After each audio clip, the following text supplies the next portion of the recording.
So, first of all, nice to meet everyone. A little bit about me.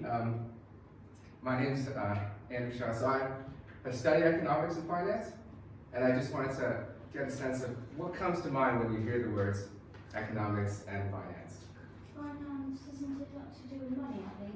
Yeah, I think it's like bills or something. yeah. You're all right. So economics is the study of selling and buying things, which is you do with money. And then finance is actually how you save and invest that money. So both of these things revolve around money. So one is kind of like the study of money, and one is kind of the saving and investing of money. So what is money? And why do we have money? Yeah, exactly. You need to buy things. I'm going to first be teaching an exercise around kind of why we need the actual currency side of money. So if I had this bag of Skittles, right? And just out of curiosity, what would you trade me for this bag of Skittles? If there was no money, they would trade you something that you wanted Yep. for the Skittles. So that's exactly what they used to do before they had money, is they traded things, right? But then what if I don't necessarily want what you're having, but I don't necessarily want the Skittles? Maybe you can give it for free.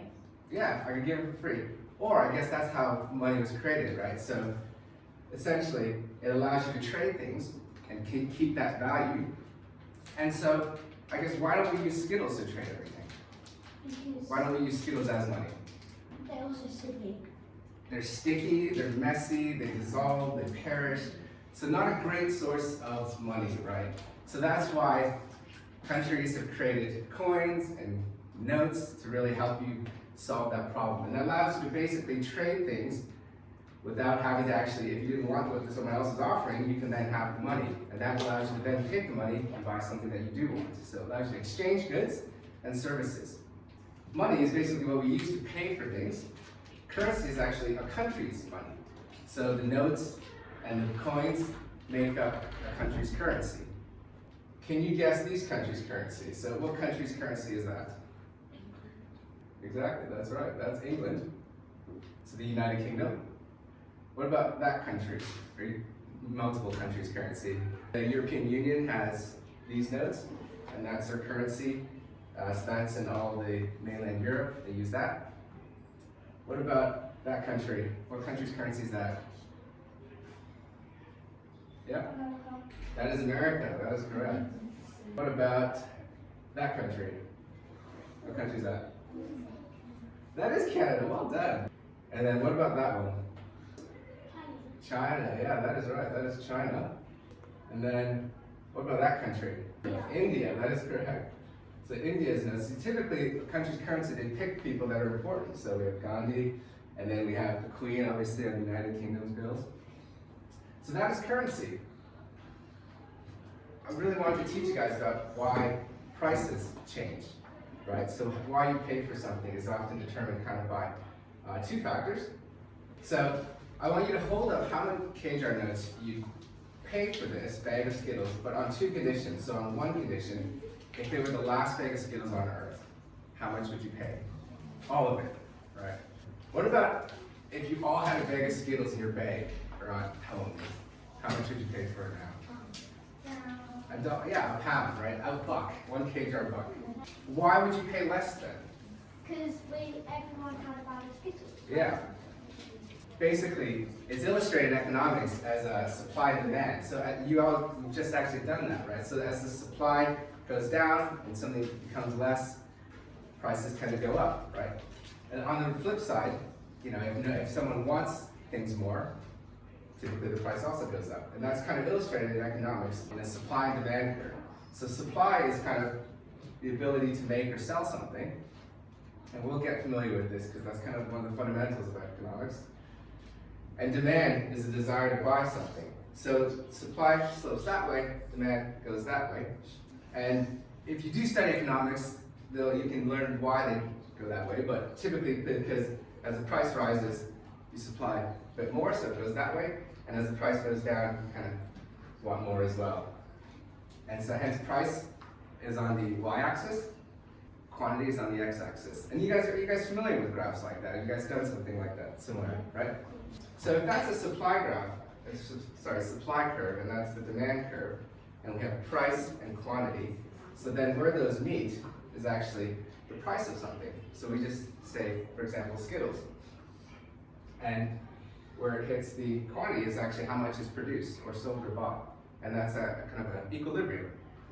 So what happens then if, in our case, if we pretended, that there was only one bag of Skittles left, or if something became really rare, what happens to the supply curve is it actually will move left. So less is produced. And then what happens to the price? Where's the new equilibrium? What's happened to the intersection? It's gone up. It's gone up, right? So the price is actually increased.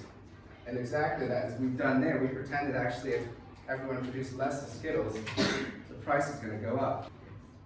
And then the flip side is actually if everyone produced more Skittles and there are more producers of Skittles, what happens to the price? It goes down, right? What happens if everyone doesn't want something? If all of a sudden no one wants anything or something? Yeah, the demand goes down, so it's going to shift that way, right? So if the demand goes down, what happens to the price?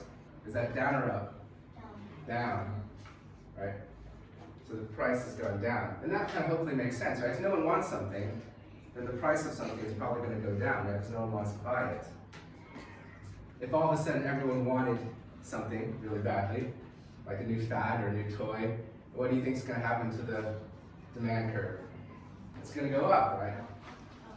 So it's hopefully a pretty simple concept, but I think it's useful because that's how they actually study it in economics if you do go on to study it.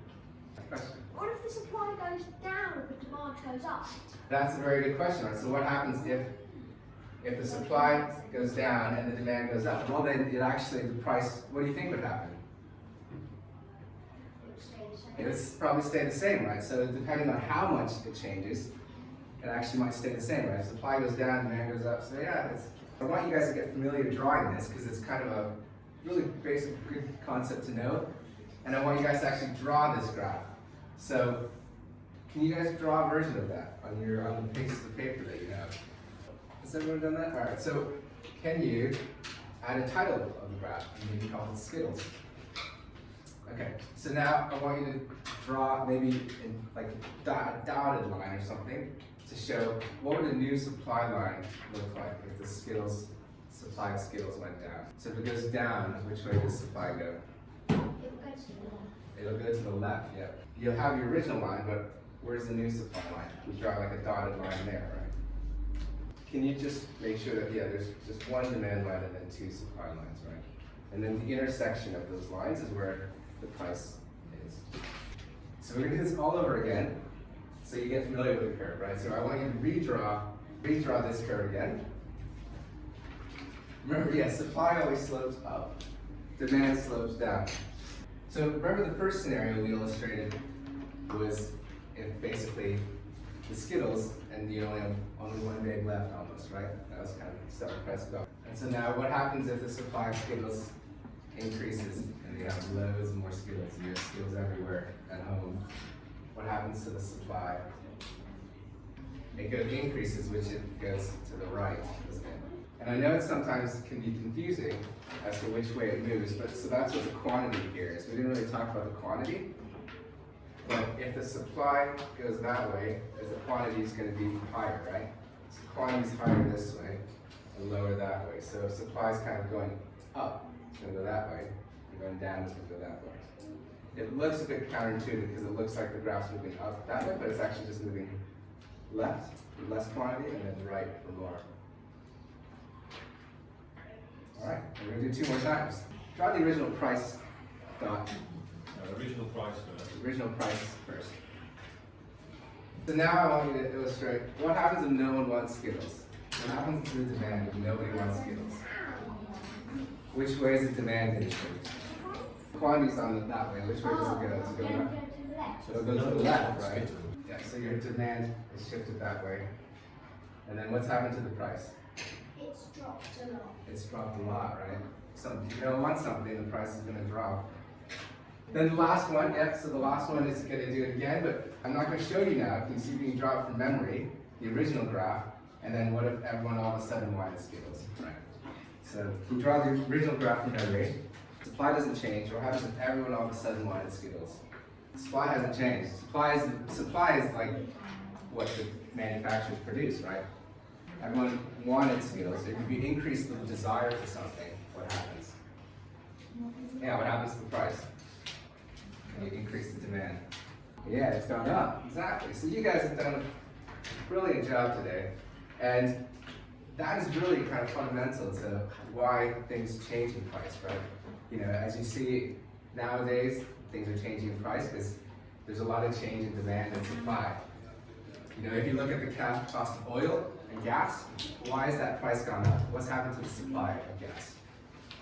Exactly. If there's a blockage and you can't, and there's supplies, what's happened to supply? Yeah, so exactly. What's then happened to the price?